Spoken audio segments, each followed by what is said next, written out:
What up, Fight World? It's your boy Ego, and I'm back with some more boxing. I want to do a follow-up video for you guys. Now, before I get to what Jessie Vargas and Kell Brook had to recently say in their Twitter fingers war, let me just kind of catch everybody up. Now, I made videos about this. This is a potential fight the world knows about. It's a unification at welterweight. It's a solid fight, and I did a video 1 week ago. It says, wow, Kell Brook versus Jessie Vargas unification, not final, money issues. Before that, I made a fight video. Kell Brook may fight Jessie Vargas next, UK or USA. This was 1 month ago. And just to give you guys a little backstory, I covered the Canelo versus Khan fight. So I was there the week of. They fought, I believe, May 7th.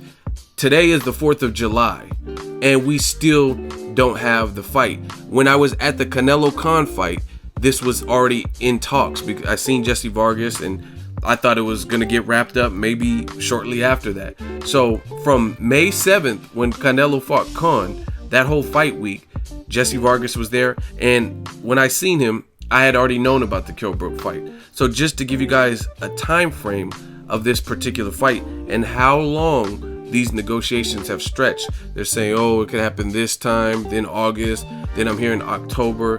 So I talked about that extensively in this video a week ago. The Kell Brook unification not final. Some people said, hey, be patient, it'll wrap up this week. It's a new week and we still don't have anything. But moving on, Jessie Vargas, I'm on his Twitter account and let's read what he said. He has a lot of retweets. He's just retweeting kind of the fans that are getting anxious and kind of pissed that this fight is taking so long. If you go to Jessie Vargas' page, right? He says he doesn't seem to be interested in the fight from the looks of it. Next big fight that the fight fans would enjoy would be the Bradley rematch. So he's saying Vargas versus Bradley too if I can't get Kell Brook for whatever reason. And he also said this. He mentioned Kell Brook. First of all, Kell Brook mentioned him. He said, Jessie Vargas, then let's get it signed this week so I can tear you to pieces inside of 6 unified. And then Jessie Vargas said, Kell Brook, you're a piece of shit, Brook. Let's get it signed as I'm eager to shut you up and teach you how to respect others. And then Kell Brook responds, I'm going to smoke your boots, chump. I'm not playing games. You're getting smashed everywhere. So they're trading knockout insults. That's fine and dandy. But I don't know the behind the scenes negotiation. At the end of the day, I'm a boxing reporter, but I'm also a fan. And I don't understand what it is. And that's what I talked about in this video with Kell Brook. Why a lot of his fights seem to have some kind of long stretch negotiations. To me, it's seeming like a pattern. Brandon Rios, they said, oh, he can't use these gloves. Brandon Rios, everything he was saying, I'm down to fight Kell Brook, let's go, I'll fight the UK. Then the fight fell apart, and then Rios ended up fighting Bradley and getting stopped by him, right? And Rios was inactive that whole time. Part of it was because of the Kell Brook negotiation. Then you had Diego Chavez, another fight where the fight was supposed to happen. I guess it got signed and it was made official. And then all of a sudden, Kell Brook pulled out with the injury. And then he had to move on beyond Diego Chavez and fight a mandatory of a guy he had already beat. He beat Jojo Dan. And the guy that Jojo Dan beat, Kevin Bezier, was allegedly his mandatory by this time. Then you also look at the Devin Alexander fight, fell apart 3 times. 2 of them were on behalf of Kell Brook pulling out. So it's just not looking good because I study patterns. I like Kell Brook a lot. I like his style, but the facts are the facts and the chronological order. This is my Instagram. Make sure you guys follow me at BOXINGEGO. And I reposted this from Jessie Vargas. It's a picture of him signing the contract to fight Kell Brook. And I says 4 days ago, will the Kell Brook Jessie Vargas unification still happen? Let me know what you think. And this is what Jessie Vargas put. I signed my part of the deal a month ago, but things have changed and I want to update and apologize to my fans. The date for my next fight has been changed due to the fact that Brook is having trouble signing his end of the deal. Thank you for your support and I'll keep you informed.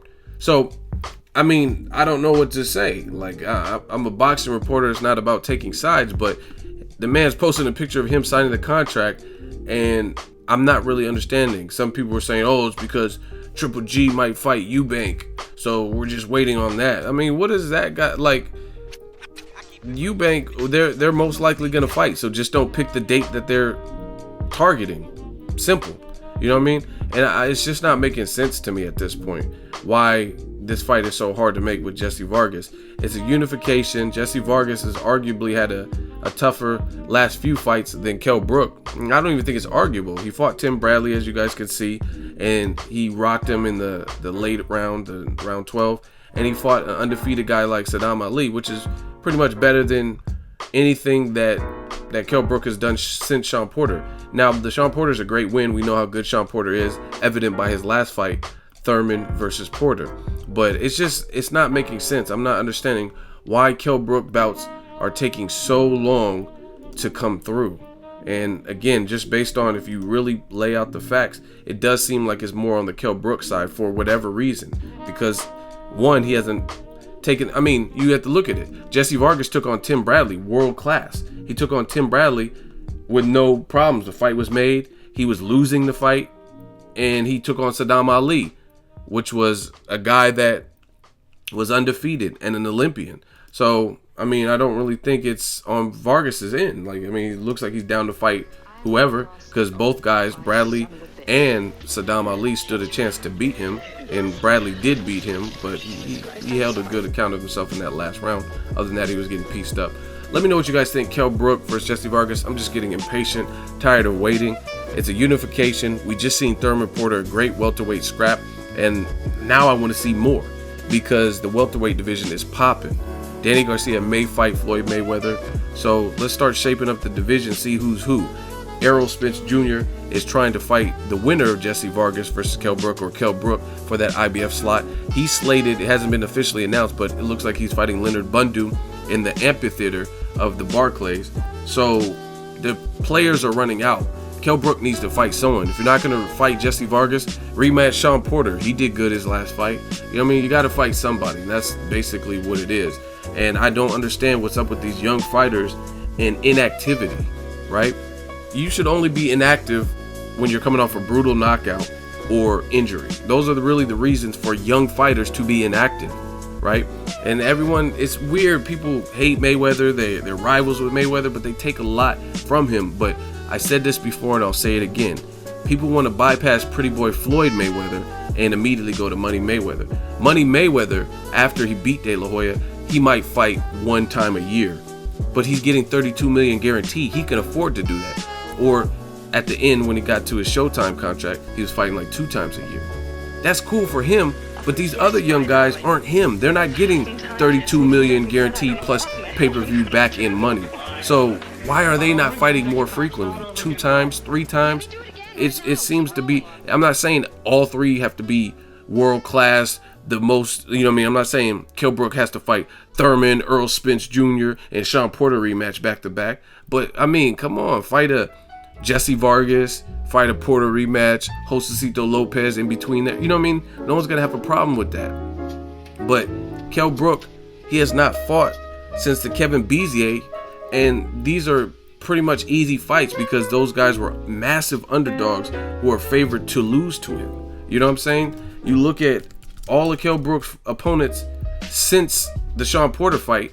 Sean Porter, that's a credible win. Sean Porter was the champion and Kell Brook was the underdog. But you look at everybody since, and the bottom line is nobody really gave any of those guys a shot to beat Kell Brook. I know for sure, I sure as hell didn't. I didn't think any guy stood a chance. Kell Brook's big. He's calling out saying he'll fight Golovkin at a catch weight of 57, and he's holding dory or whatever, fishing. That's cool, but I mean, when is it gonna be? And I'm a huge Kell Brook fan. That's the crazy thing. I just keep it real on my channel. He's in shape. He's big. He's talking about moving to 54. Do some more at 47 while you're still there, while you still have a belt. It's just, I'm not understanding this path. It's like Eddie Hearn and Sky Sports. Yeah, you're getting pay-per-views off of fights that shouldn't even be. I mean, you're lucky the UK fans are very loyal, right? Because I know in the States, Americans, we're assholes, and Americans aren't trying to pay for no Kevin Bezier bout or Jojo Dan and all this. You know what I mean? These people like Frankie Gavin, we wouldn't pay for that. That's not a pay-per-view worthy fight. So I'm just trying to see it. There's Money Mayweather. Everyone wants to be this man, but they don't want to go through the path that he went for 18, 19 years to get there. Fighting one time is for the birds when you're young. Floyd is like almost 40. So for him to fight one time a year, maybe that makes a little bit more sense. He's had more wear and tear, more years in the game, more mileage on him. Even though he's a defensive wizard and it's not like he's getting the shit beat out of him, it's still wear and tear on your body, training camp after training camp. These other guys are young. Kell Brook has spent a lot of his career, prime years, injured. And then when he's healthy, the fights still aren't being made, you know what I mean?